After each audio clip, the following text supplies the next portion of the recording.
साम्राज्य न्यूज, सामान्यांचा असामान्य आवाज। राज्याचे अर्थमंत्री अजित पवार यांच्या अध्यक्षतेखाली जिल्हा वार्षिक योजना सन 2022-23 प्रारूप आराखडा अंतिम करणेबाबत राज्यस्तर बैठकीस पालकमंत्री दत्तात्रय भरणे यांनी जिल्हाधिकारी कार्यालयात उपस्थिती लावली।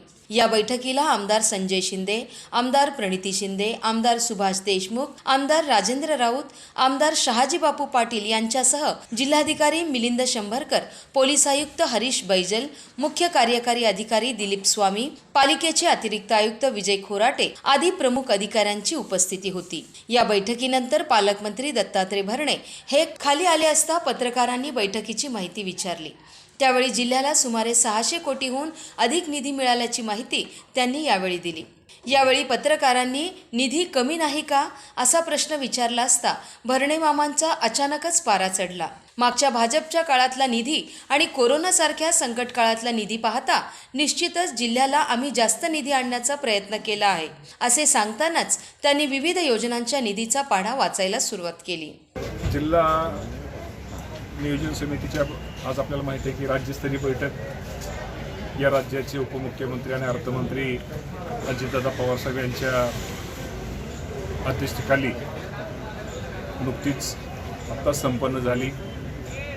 गेल्या वर्षी आपला आराखडा साधारणतः जनरल 470 कोटीचा जो आराखडा होता त्यामध्ये आपण सर्वांनीच लोकप्रतिनिधी संजय मामा शिंदे असतील, प्रणिती शिंदे असतील, शहाजी बापू असतील, सुभाष बापू असतील, आमचे राजेंद्र राऊत साहेब असतील आणि सगळेच प्रमुख अधिकारी या बैठकीसाठी VC द्वारे उपस्थित होते। या सर्वांनी मागणी केली की सोलापूरला गेल्या वर्षी अतिवृष्टी झाल्यामुळे रस्ते खराब आहेत, बंधाऱ्यांची अवस्था आहे, पोलीस स्टेशनच्या बाबतीत त्यांनी सांगितले, पोलिसांच्या सुद्धा बाबतीमध्ये क्वार्टरच्या पोलिसांचे जे राहतात घरं त्यांच्या त्यामध्ये खूप अडचणी आहेत। या सगळ्या समस्या आदरणीय अजितदादा पवार साहेबांच्या कानावर घातल्या आणि ते घातल्यानंतर साधारणतः जनरल 656 एकूण तिन्ही आपल्या ज्या योजना आहेत साधारणतः 656 कोटी रुपयाच्या योजनांना दादांनी आज आपल्याला मान्यता दिली आहे।